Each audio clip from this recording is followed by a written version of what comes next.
Olá pessoas, beleza?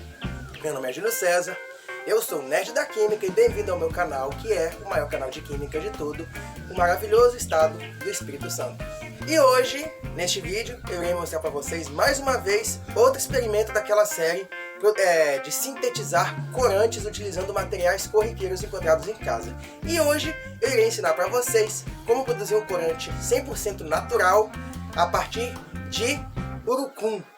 Mas nerd, esse que você tá falando bobagem, porque todo mundo usa urucum para atingir comida, ora bolas. Pois bem, hoje irei ensinar para vocês uma coisa diferente que provavelmente nunca foi ensinado em nenhum outro lugar. Ou seja, nós iremos fazer um corante baseado no urucum, porém diferente do corante que a gente costuma usar normalmente. Fique aqui no vídeo para ver mais detalhes, porque primeiro nós temos que entender exatamente o que é o urucum e o que é o corante que ele contém. O urucum, cujo nome científico é bicha orelhana, bicha da orelhona. Então, o urucum é uma planta arbustiva que é nativa da América do Sul, está presente em vários lugares do Brasil, principalmente na floresta amazônica e também na Mata Atlântica.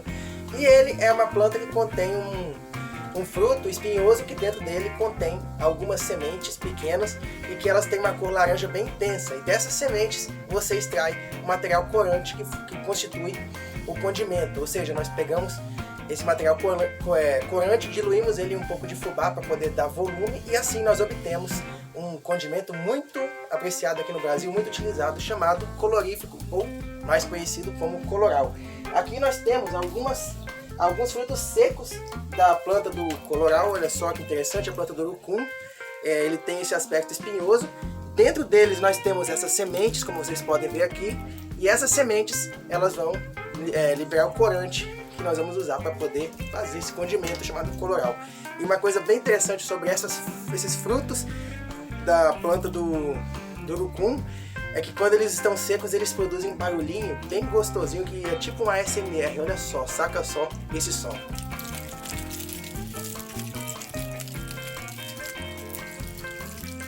Olha só, dá pra ouvir isso o dia todo. Olha aqui, o barulhinho gostoso de ouvir, olha.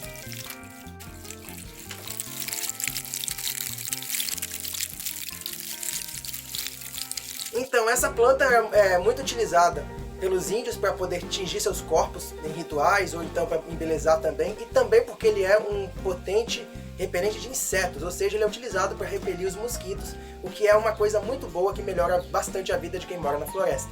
E esse corante extraído da fruta do urucum é utilizado há séculos pelo povo brasileiro para atingir comida, para atingir alimentos, porque ele produz uma cor bem atrativa e bem bonita aos pratos brasileiros. Mas nós podemos notar uma coisa interessante sobre o uso do urucum, é que praticamente sempre que nós usamos o urucum é em algum alimento que leva óleo também, porque o pigmento contendo no urucum ele é hidrofóbico, ele não se mistura com a água, mas se dissolve em óleo.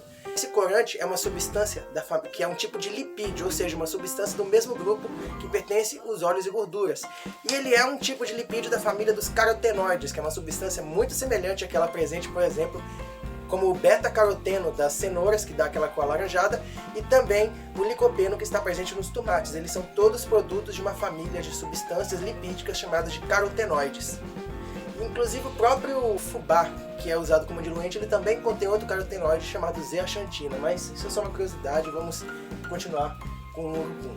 A substância presente no urucum, ele é um composto do tipo carotenoide e o principal componente é uma substância chamada bichina. E essa substância, ela, como vocês podem ver a estrutura molecular dela, ela tem uma longa cadeia que contém vários átomos de carbono ligados entre si com várias ligações duplas alternadas, ou seja, ele é um composto químico polieno, um polialceno, que contém várias ligações duplas que estão uma conjugada à outra, ou seja, dupla simples.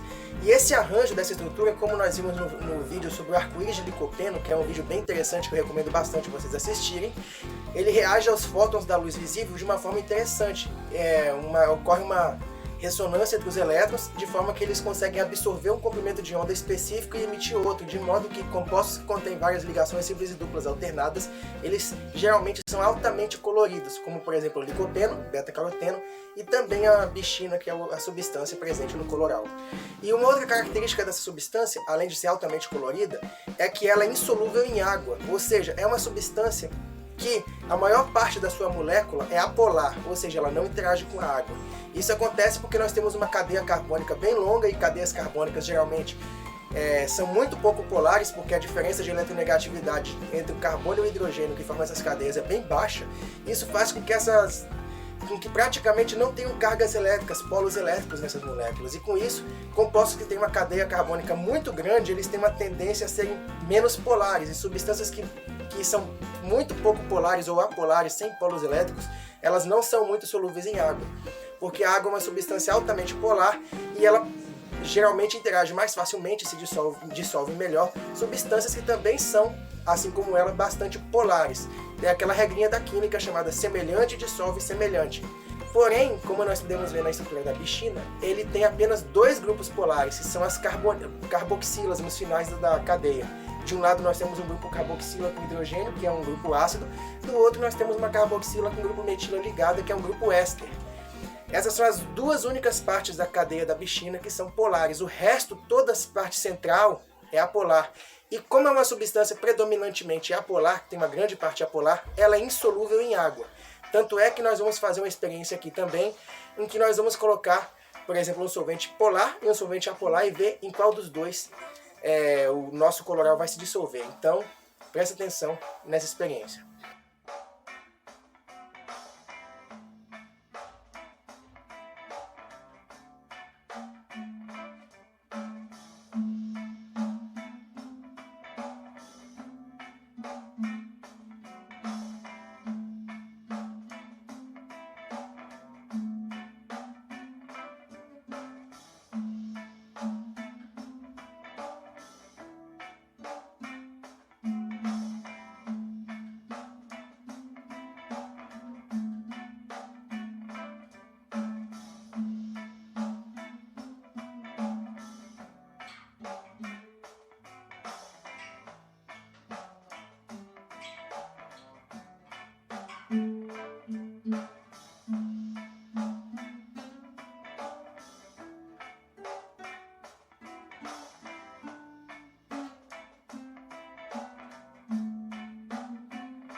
Então, depois que vocês já viram, vocês podem perceber que a bichina se dissolve muito mais facilmente, ela vai tingir de laranja o líquido que é apolar, e não o líquido polar, que no caso é a água.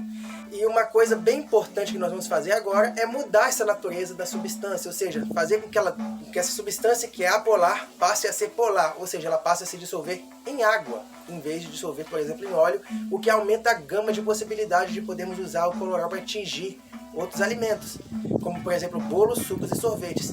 Aliás, o suco que eu tomei no início do vídeo, que eu mostrei lá na introdução, ele pode parecer um suco de laranja ou de tangerina, mas na verdade ele era um suco de limão tingido com esse corante extraído do coloral e feito para ficar polar.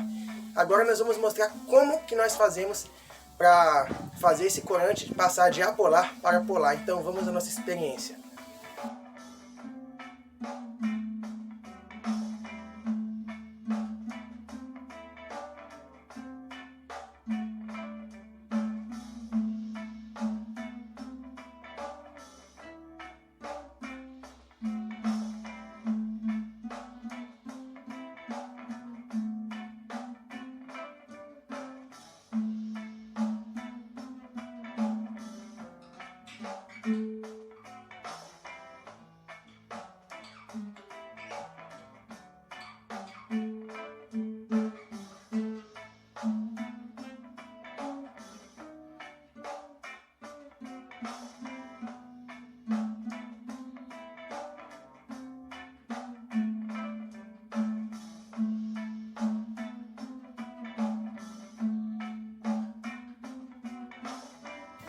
Então, como você já deve ter visto nessa experiência que nós gravamos, eu peguei aqui a semente do urucum, no caso, e coloquei elas, tratei elas com uma solução quente de bicarbonato de sódio e levei à ebulição. Dessa forma, o bicarbonato de sódio ele irá reagir com os grupos ácidos da bichina, no caso, ou das outras substâncias semelhantes presentes no urucum, e com isso ele vai desprotonar o grupo carboxila, formando um sal bichinato de sódio, por exemplo. Esse sal, diferentemente do composto original da bichina, que é apolar, ele é polar, porque todos os íons são polares. Aqui nós pegamos a estrutura da bichina e transformamos ela num íon negativo.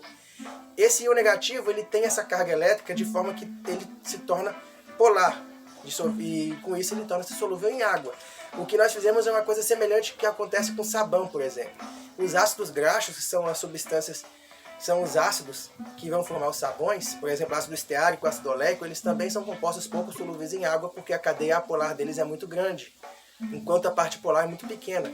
Porém, quando nós reagimos, por exemplo, ácido esteárico com hidróxido de sódio, esse ácido ele forma um sal, que é o estearato de sódio, um tipo de sabão que é solúvel em água porque você transformou o ácido esteárico em íon negativo. E como ele passou a ter uma carga elétrica, ele passou a ser polar automaticamente. O mesmo nós fizemos aqui com o carotenoide presente no coloral, no urucum. Nós tiramos um átomo de hidrogênio de uma carboxila e assim nós tornamos esse composto polar. E aí ele passou a ser hidrossolúvel, ele passou a se dissolver em água. E agora nós podemos usar esse composto polar para poder tingir vários outros materiais que são à base de água, em vez de tingir normalmente com materiais à base de óleo. Então aqui nós temos um jeito diferente de produzir um corante alimentar útil e natural a partir do coloral. Além de usar ele da forma in natura para atingir alimentos à base de óleo, no qual ele se dissolve para poder colorizar o alimento, agora nós podemos tingir também materiais que não são à base de óleo e sim à base de água. Aqui eu tenho uma certa quantidade desse pigmento bichinato de sódio extraído a partir do urucum. Olha só que interessante, nós temos aqui uma solução aquosa do corante do urucum que nós podemos usar para atingir várias coisas. E essa cor está bem intensa, a ponto de ser quase opaco. Olha só que bacana. Então, eu espero que vocês tenham gostado bastante, curtido esse conteúdo deste vídeo. Peço a vocês que inscrevam-se no meu canal, também acessem a minha página do Facebook que se chama Nerd da Química, o meu site que também se chama Nerd da Química. Peço para vocês também acessarem a página do incrível Projeto Show de Química, que é um projeto de divulgação científica bem bacana da UFES, a Universidade Federal do Espírito Santo, a qual esse canal é associado. Também acessem a loja virtual do Projeto Show de Química, onde vocês podem comprar vários materiais bem bacanas para fazer suas experiências, inclusive este livro de experiências muito bacana, que contém mais de 160 experiências para vocês fazerem em casa, se vocês tiverem material. Se vocês forem professores, vocês podem usar essas experiências para ministrar uma aula de química dinâmica bem bacana para os seus alunos. Muito obrigado por terem assistido o meu vídeo, até mais e valeu!